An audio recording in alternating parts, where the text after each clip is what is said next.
Good morning, everybody, and welcome to the Trizens and Salesforce webinar, How do Consumers Feel About Personalization in 2021? My name is Ali Faim, and I'm the editor of Power Retail, and I will be the moderator for today's session. We have a fantastic lineup of panelists in store for you today, but before I introduce everybody, as always, I do have a quick bit of housekeeping to get through first. We encourage all of our audience to ask questions throughout today's session, so please be sure to pop them in the right-hand side of your screen in the questions tab. We will do our best to answer them at the end of the session. After today's webinar, Trizens and Salesforce will also be hosting a series of small roundtable talks, so be sure to check them out as well. It is my absolute honor to introduce all of our speakers in today's panel discussion. First up, we have Josh Panabianco, the optimization lead at Trizens, Joe Gaines, the AVP Digital 360 at Salesforce, Anna Samkova, the Group General Manager for Digital at Pass Group, Justin Hilberg, the Managing Director at Surfstitch, and Rob Godwin, the Director and Head of Ops Australasia at Lovehoney. So, with over 10 years of experience from turning clicks into customers, Josh helps Trizens clients identify and implement digital strategies that improve their business's performance. Josh is a published author, a keynote speaker, and a world-renowned expert in conversion rate optimization and A/B split testing. He's also been featured in Forbes. And Joe has spent over 20 years working for and with technology and media companies. As Area Vice President for Salesforce Digital 360 business, Joe leads the company's business development and marketing efforts. But prior to joining Crux, which was acquired by Salesforce in November 2016, she served as Chief Revenue Officer at BrandScreen, an independent demand-side platform provider, where she managed the Australian commercial and marketing team, supporting more than 80 active accounts. And then prior to BrandScreen, she was the GM of consumer brands at CBS Interactive and Sales Director at Yahoo 7. Joe has also launched and served as CEO of Digital Media Options, a digital media consultancy specializing in optimizing and monetizing digital assets for brands. And next we have Anna, who is a multi-award-winning digital leader with more than 20 years of experience. She is responsible for the development of Pass Group's digital and loyalty strategies, digital transformation, and customer-first experiences across the company's omni-channel brands, Review, Black Pepper, Yarra Trail, Marco Polo, and Everlast. Anna's digital strategy has successfully improved Pass Group's ability to personalize engagement with consumers through the deployment of marketing cloud technology, opening up a wealth of customer behavioral and activity data, allowing its brands to better target customers, which result in significant revenue growth as well as customer advocacy. And then over the past 7 years, Justin Hilberg has been leading the fast-paced, high-energy online business Surfstitch.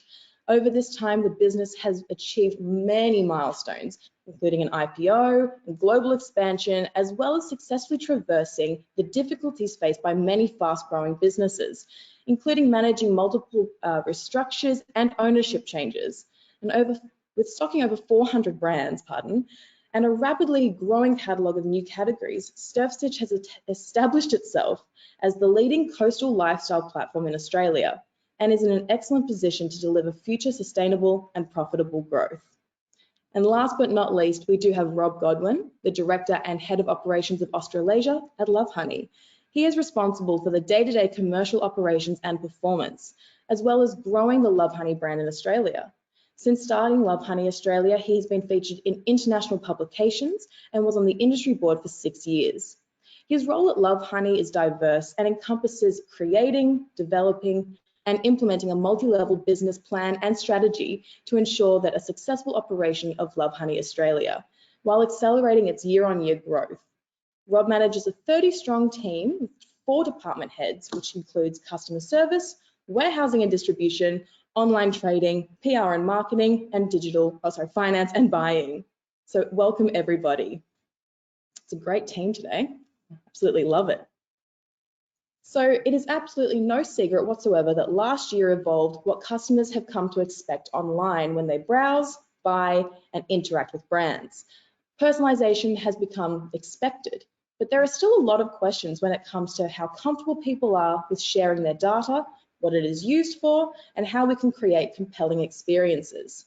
Retailers most want to know how people are tackling personalization for their customers, tools and technology available to enhance this experience, and what customers expect and are comfortable with.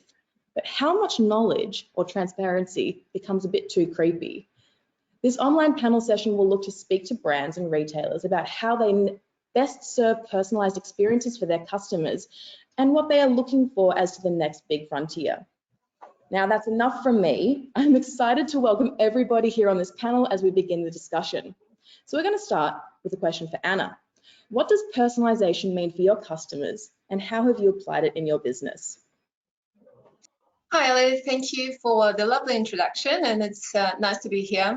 So personalization, we hopefully all moved on from just personalizing the communication by addressing our customer by the first name, and dabbled into product recommendations as Amazon made their headways to it in 2013. So 8 years later, it's a more democratized approach than it was before, and it's available on native websites as well. So we're using for one of the brands our website that sits on Salesforce Commerce Cloud platform that has a native Einstein solution that we enabled for our brand years ago, and that allows us to serve them with the recently viewed product that we've seen a massive uplift in conversion, the product recommendation, browsing recommendation, and any signals in between their journey on the site.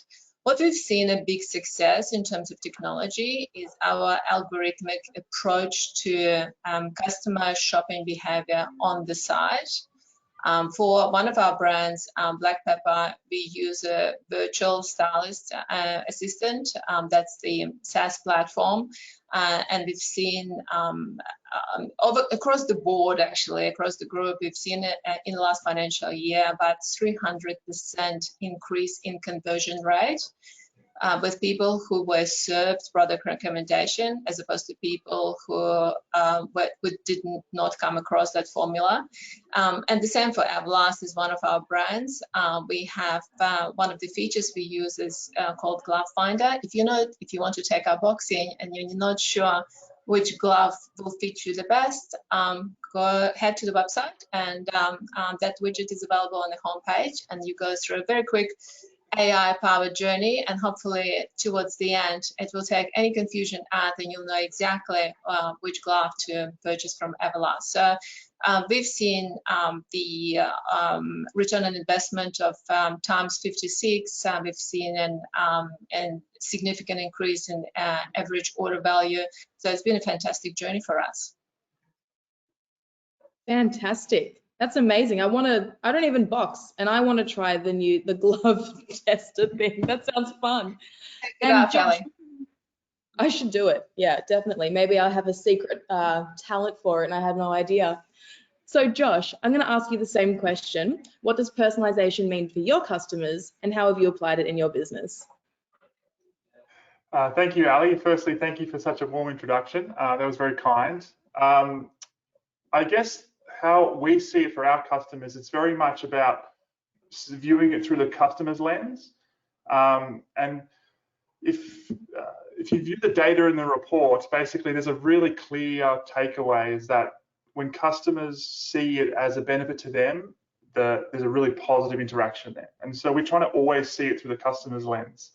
And so our clients that have sort of booked really big wins in this space have seen it as basically as a give and take, and actually graduated to the idea that of seeing it as almost like a micro transaction, when if a client is giving us some of their data or partaking in a program like this, is something that is a give and take that we should respect that. And so linking back to the data again, we've seen that. And I recommend everyone reads the report after this meeting, but we've seen that email for us having personalized has been spectacular in driving programs. And to be really specific and very actionable from the feedback is that we see when clients of ours start tracking email opt-in rates as a key driver for their entire website, we see it basically naturally snowball into something that is just a huge benefit to them. And so a very, very specific example is that offering either a percentage discount or a small dollar discount at the point of opt-in has been really very beneficial for a lot of the people we've worked with. But every single client is different, and I guess best practice would definitely be to split test each of these options and then determine, basically let the data decide which is the best outcome. But just at a high level, it should be, viewed through the customer's lens that basically what's in it for them, and a data-driven approach of split testing different outcomes has driven a really positive result for the people we worked with. So, thank you. Fantastic. And Rob, working with Lovehoney obviously would be very customer first as well. So what does personalization mean for your customers, and how has Lovehoney applied it? Yeah, personalization, I mean, you can't get much more personal than adult products, really, and lingerie. So we have to be very sensitive to the messaging that we get across, and really approaching a very natural interaction. So as Josh was saying about when we do A/B testing through email, it's about trying to curate the content for the personal journey, the personal customer experience through our website. So they're getting the right information at the right time. And as the report from yourselves, and a really good report, illustrates, email is the biggest tool for doing that. So giving them the customer the kind of rewards in terms of both through emailed special promotions, critiqued ranges, exclusive offers, etc., and also promoting, advocating our loyalty scheme. So we have what we call O points, dollar for dollar, and again, making people feel connected into that process. So it's not, it's a very warm and welcoming personalization. We've just taken on board Salesforce this year, and that's really been a massive step forward for us in terms of personalizing that journey for all of our customers. But what it's also done is illustrated what more we can do. So whilst we're putting in some really good new platform, it kind of shows you that now speeds up the process and goes, right, we need to do another 10, 20, 30 things to keep refining that personalization. Absolutely. It's all about testing and seeing what works and seeing what doesn't. So Justin, do you have anything from the Surf Stitch brand about personalization and how customers approach it and understand it? Yeah, I guess we've been on the personalization journey for a while. We migrated to Commerce Cloud probably 4 years ago. So we've been using the native personalization tools within Commerce Cloud that have evolved over time. So in particular, Einstein. So we've been getting the benefits of product recommenders for quite a while, and we're also exploring with some different personalization tools. So we've just recently tested Particular Audience, which has some visual search functions in there, so they can return products that look similar to what you've recently browsed. So if we're noticing customers not complete a transaction, it could be due to a sizing issue or not being quite right, we can use product recommenders based on products that look similar, using some visual search features there. So that's been good. And we also personalize across our email channel too, like some of the other guys have suggested. We've been using Amasis to help drive the personalization through the email channel. And then where we can across social and SMS, we try and keep the recommenders and the personalization consistent across all of our channels. It's not easy to do that because we've got app, we've got mobile, desktop, and then other channels like social and SMS. Not all of our tech talks across all platforms, so that's still a bit of a journey for us that's in the future. But yeah, definitely moving forward. And there's some interesting pieces of tech that are coming forward around that retargeting space. So obviously there's a bunch of retargeting tech that is changing, particularly with the new cookie policies that are coming in. So we're seeing some new pieces of tech that is allowing us to have more personalised content through those social channels. Certainly is an exciting time for businesses, isn't it? For sure.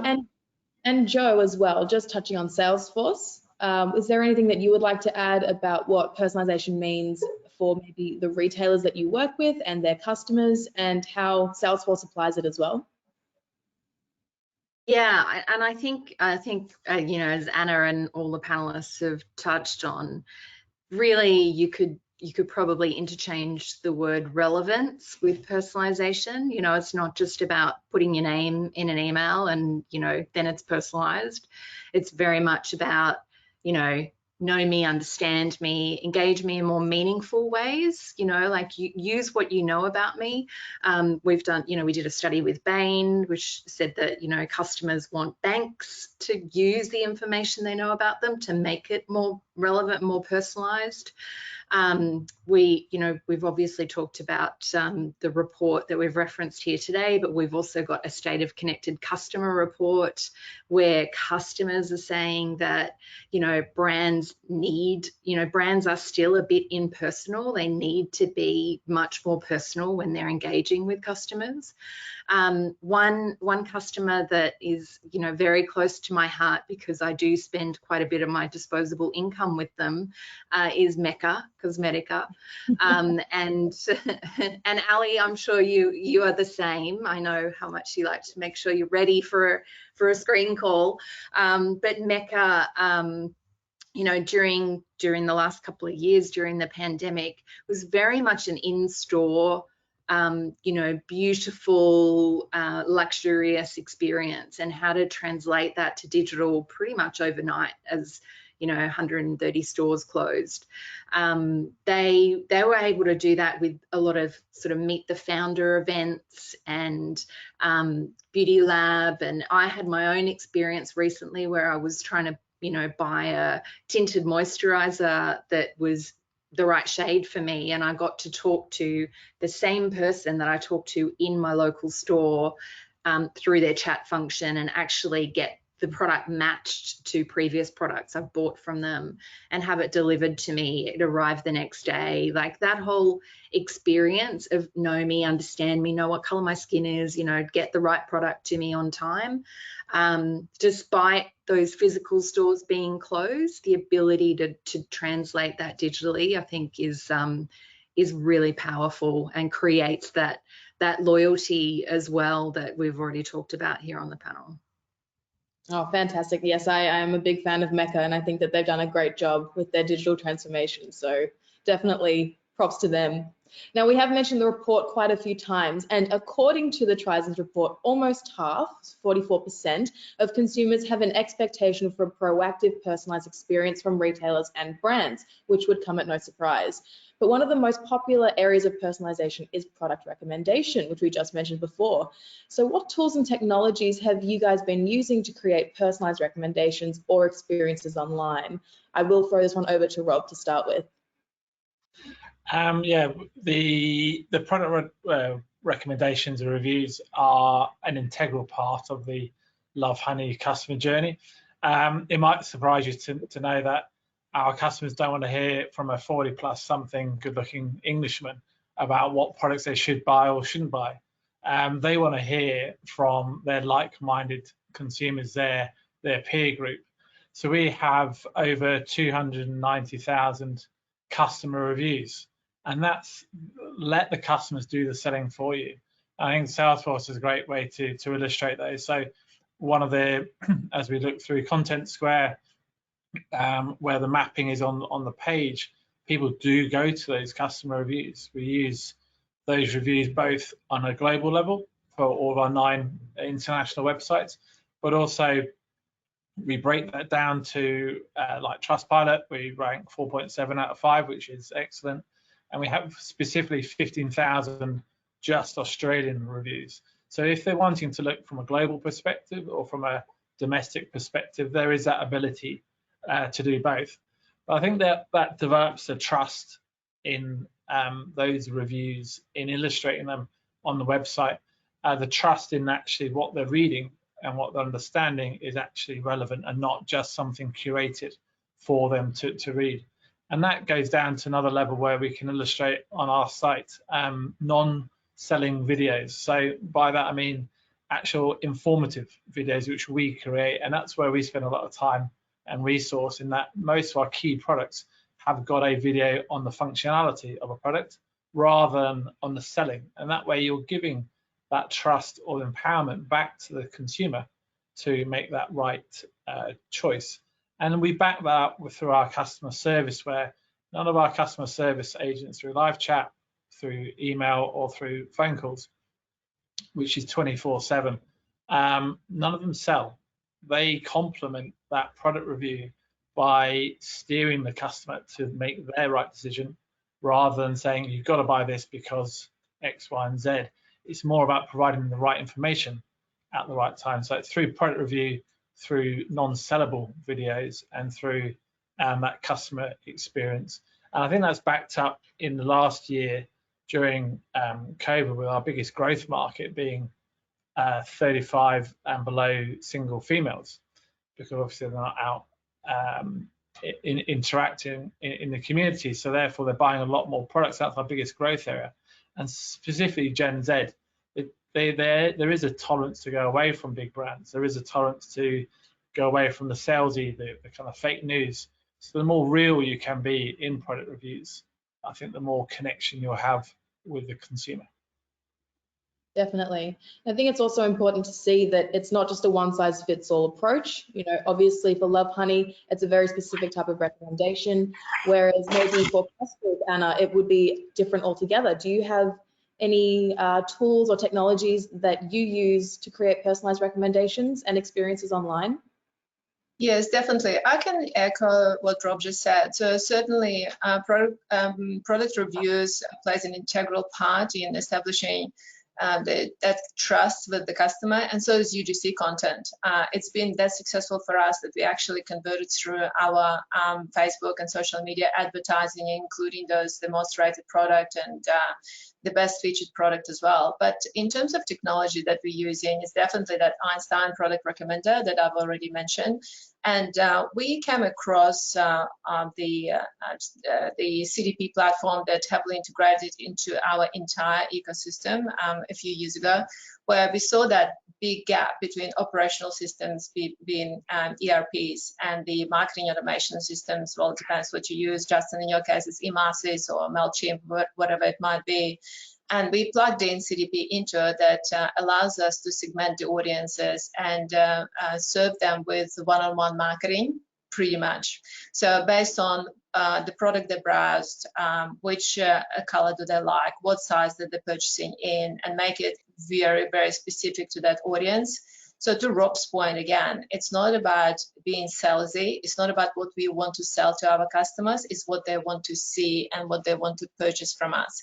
And then, you know, contextual commerce, I think, plays a major role as well. So moving away from that, just focusing on promotional activities, but rather put a lot of attention into what piece of content we're going to serve to that customer that will be relevant to her based on her purchase behavior or based on her browsing history. So Joe, in your case, and I think in your case, Ali, when you use Maca doesn't show you the tinted moisturizer that's is 10 shades darker than what you normally wear, right? So this is where personalization is so powerful. So just focus on that one-on-one personalization. It's very hard just because, and it is expensive as well, and it needs to be integrated in the omnichannel environment, but it's that pursuit that we are all on, and it's the journey as well, because we don't nail it. It's just it's a matter of being consistently improving that experience, but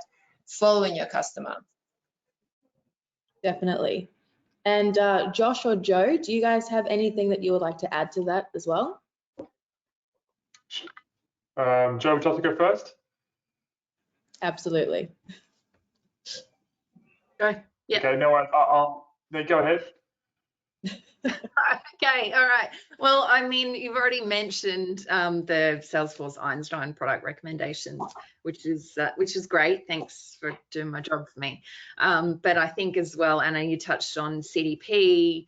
You know, we also have another tool called Interaction Studio, which really is at its very heart a personalization engine.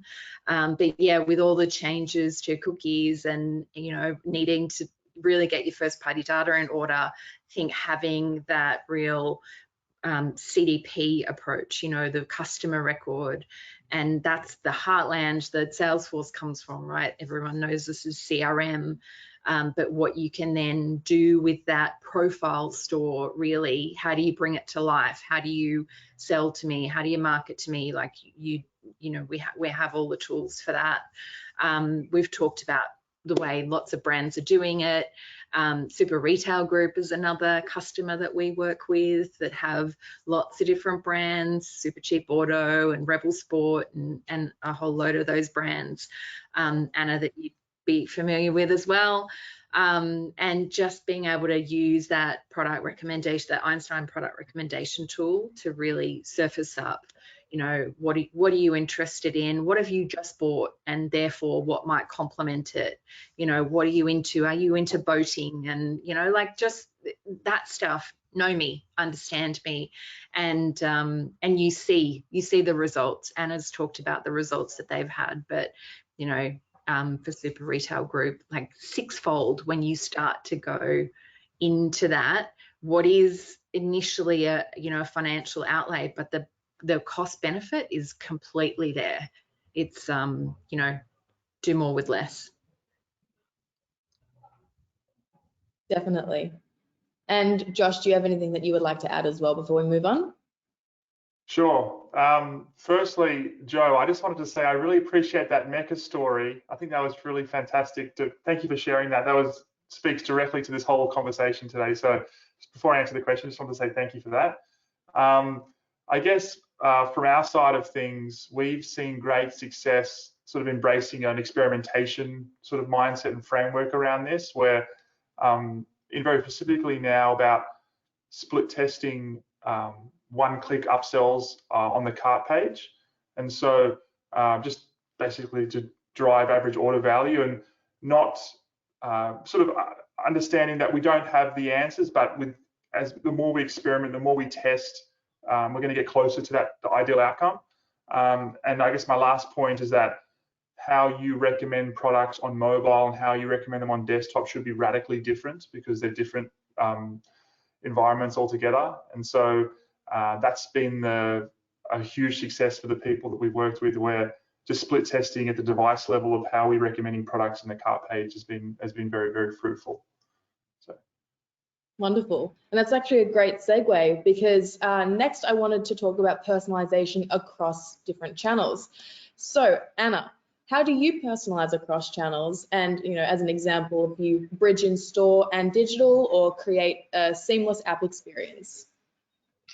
Well, it's not as seamless yet as we would like it to be, but it certainly will be. We are upgrading our SaaS platform, customer experience platform, which sits across all channels. So it's a true omni-channel environment, and that will allow us the finessed version of clienteling that we currently have, and that will be across the app, the in-store solution, and online as well. Because although we have fantastic stats around Einstein, Joe, and one I didn't mention is that our conversion through Einstein, the product recommender, is about 11%, which is who is in the retail business knows that 11% is the higher number and we'll take it anytime.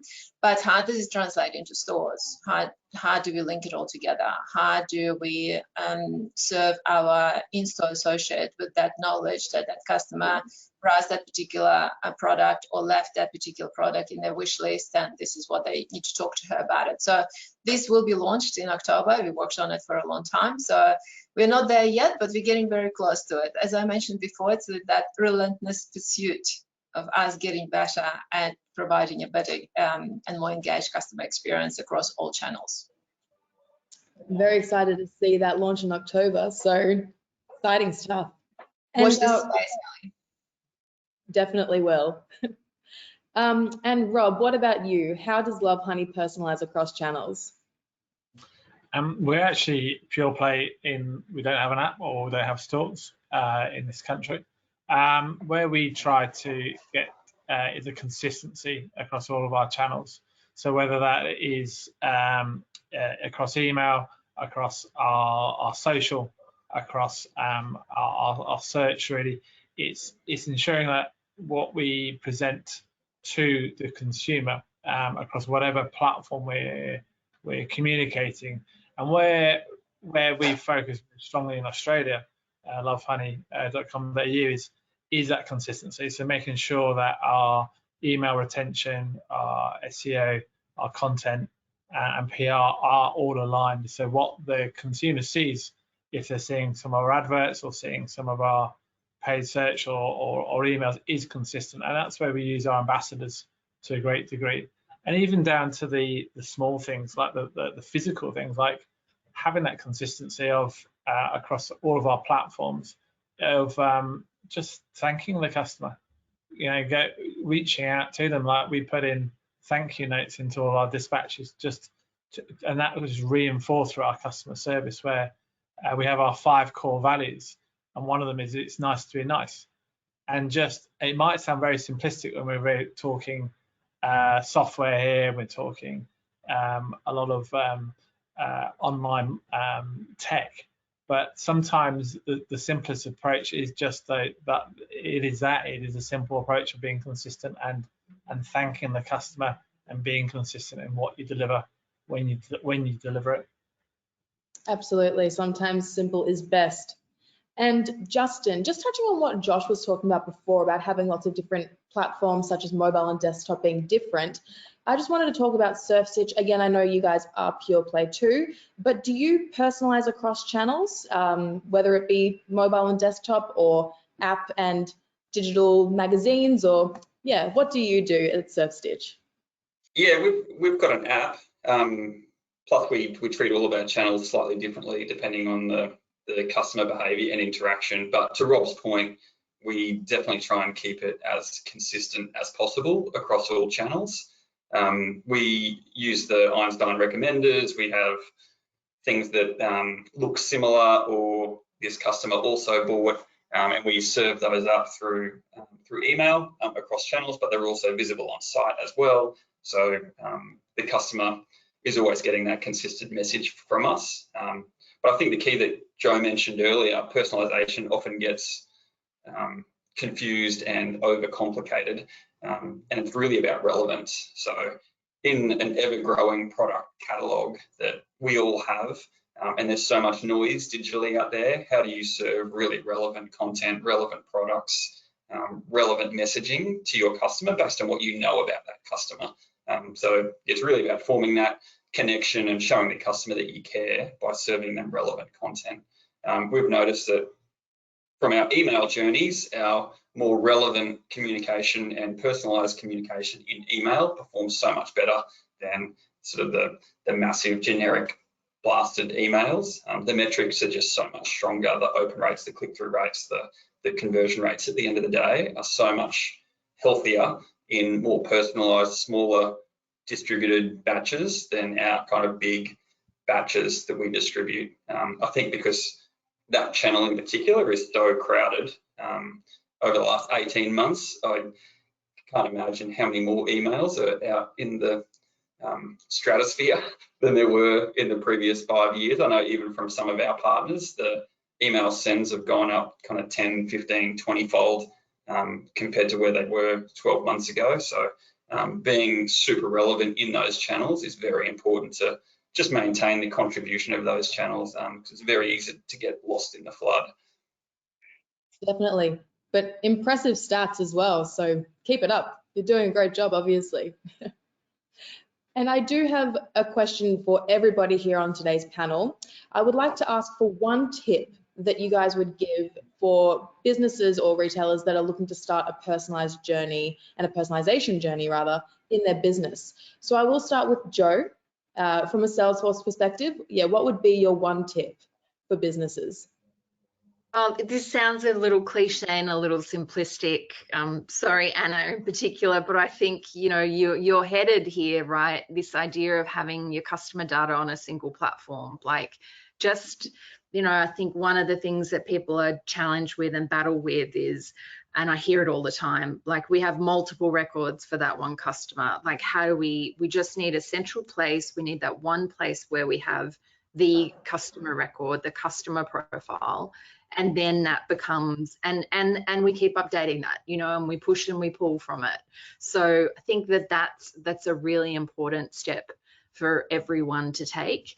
And when you were talking before about cross-channel, it's just really about, for me as a customer, you think about, we've talked a lot here about retail today, but it goes across all industries, like banking, for instance, you know, to be able to pick up, to start a credit card application and be able to pick that up no matter where you are, whether you're on your phone and you go to your laptop, or you go from your laptop into a branch. Like you just need that to be connected. You don't want to have to start over every time. And so it really is about knowing me, knowing where I'm up to and what I've been interested in, and picking that journey up no matter where I am.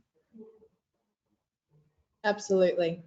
And Josh, as well, I'm going to pass it over to you. What would be your one tip for businesses looking to start a personalization journey? I guess my one tip would be to focus on cadence and frequency of engagement. And so there's definitely a sweet spot for each individual product or customer base. I think, like what has been mentioned a lot during this conversation, is that of the continuous, conversation with the audience. But there's definitely sometimes you can do it too much, and there has been a 10-20-fold in communication in the last 18 months. I guess one very specific and tangible thing is that from the data that we've done internally and the split testing we've done internally, is that SMS communication should be used but quite sparingly, because we've actually had, even though the click-through rates are really high on when you send an SMS, it should not be the primary medium in which you communicate with the audience. And so it's definitely something you use for a special promotion, or when there's confirming an order for pickup or in store. But for, I guess, a really specific thing to when people are starting out is that, what's our key outcome? There's a value exchange here. What's the value we're giving our audience? And at what frequency are we going to communicate that value to them? So. Love it. And Anna, as well, from your point of view, what would be a piece of advice or a tip that you would give other brands or retailers as well with personalization? Josh, agree with SMS marketing. Since we introduced it in March this year, it generated millions of dollars for us. So that there is definitely a place for that channel, but it needs to be used very strategically and sparingly as well. One tip I would give to the audience is A, definitely start somewhere, just start. B, identify your high value customers, and you can segment it by their transaction history, their geolocation, their size, their shopping category, anything you like. They are your bread and butter for your business, and in most cases they actually appreciate being identified and being thanked for as well, to Rob's point, and the fact that we know who they are, and also create win-back campaigns with those customers that have not shopped with you in a long time. It's been very successful for us. We'll break it down by 9+ months lapsed, 12+ months lapsed, and anything in the between. And it's been there. We've seen an amazing commercial success through it, but also the re-engagement with the customer. It's been very successful. But also, I think we all need to adapt that fast forward and fast thinking mentality. Where it's all heading, where we're going to be. Us as consumers, we appreciate personalized experience. We just need to replicate that, because in our position we have that influence on the brands. Absolutely. And Justin, as well, I'm going to ask you the same question. Do you have a piece of advice or a tip for any other brands? Yeah, I think it's easy to get caught up in the technical conversations, but I think keeping it simple, keeping the customer at the top of your decision making, so keep it very relevant for the customer. And then to Josh's point, and I think the other panelists' point, test the results, learn from the data, tweak your approach. But yeah, keep the customer at the top of the mind, keeping your content super relevant is the key, I think, the key outcome. I love it. And of course, Rob, what about you? I took a long time to think about this one, in that we're all talking tech here, and having Salesforce on board now is great for us, having reports like Trizen, etc. But I think probably one tip I would say is getting the right people in to ask the right questions at the right time.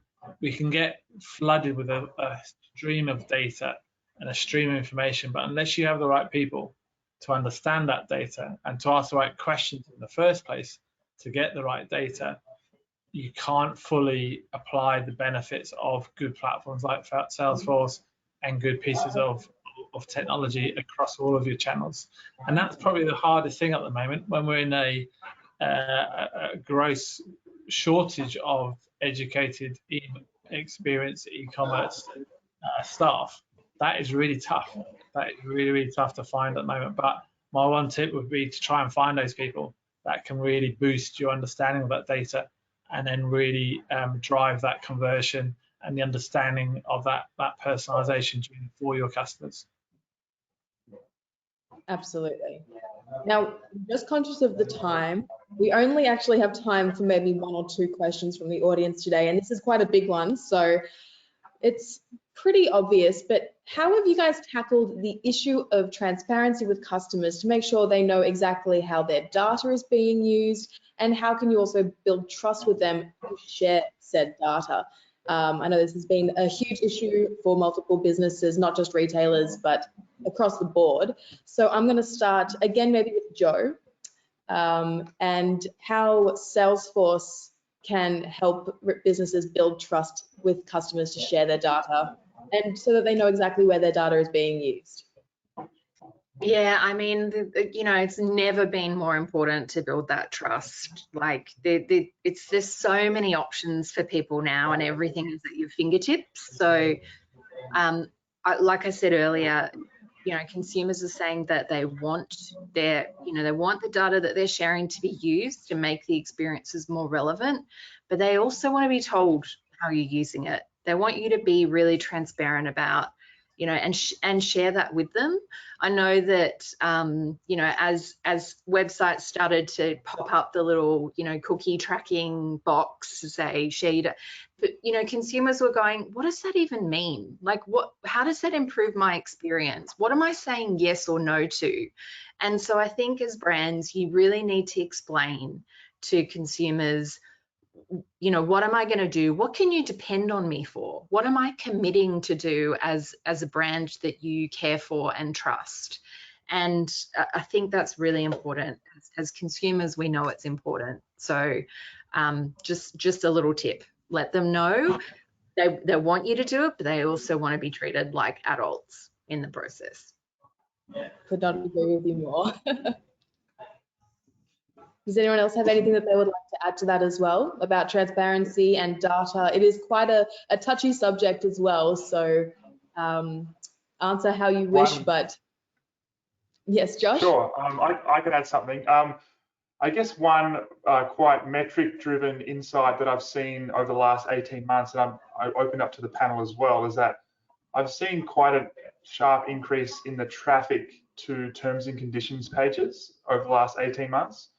And so 5 years ago, no one visited those pages, and now it's part of that user journey and part of that buying process. And so I guess one quite actionable thing that I would recommend to the audience today is that if your terms and conditions page is quite legalese and it's not, it's not natural human language, it potentially could be a point of optimization for you.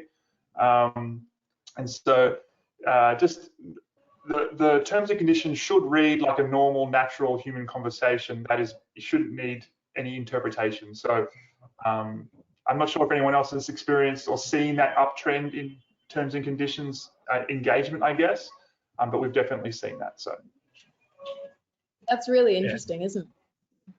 Sorry, Justin. And Rob, yeah. I just yeah, just be honest with the customers. As Josh was saying, keep it simple and keep it concise, and just tell them, you know, you're not going to share your data. What we are going to do is use your data to make your customer experience a better journey through the website. But that's it. Nothing else. No third parties. No on selling, etc. We follow GDPR globally, just to give that confidence to the consumer. But we just tell them we're just not going to share your data, and you got to stand by that. I love it. Well, guys, unfortunately, we have run out of time. I wish that we could talk about this more. There are so many other questions that I would love to ask everybody, but unfortunately, that is the only time we have today. I wanted to personally thank everybody in our audience who attended today's session. I would also like to wish everyone a fantastic Thursday. I hope everyone got some great insights and valuable and actionable insights that they could take away and use for their brand today. You can find more of this data and these insights in the Trizens 2021 report, Personalisation Through the Consumer Lens. It's a fantastic report which features interviews with Australian shoppers, and it discovers how they really feel about personalisation and how retailers can approach it in the right way. So be sure to download that. You can find it on the Trizens website. And of course, I would love to thank our superstar panel for attending this morning. Thank you, Anna, Rob, Josh, Joe, and Justin for taking time out to attend today. If we didn't get time to answer your questions, or if you have any questions you'd like to ask them individually, feel free to reach out to them. We'll pass the questions on to them at the end of the session. So we actually won't let the fun end here. Trizens and Salesforce will also be hosting another smaller roundtable session after this webinar, so be sure to check that out too. It is going to be definitely worth a visit. Thank you everybody for attending today. I cannot wait to see everybody's wonderful faces for the next webinar, but for now, be safe and enjoy your Thursday. Thanks, guys. Thanks, Ali. Thanks. Bye. Thank you.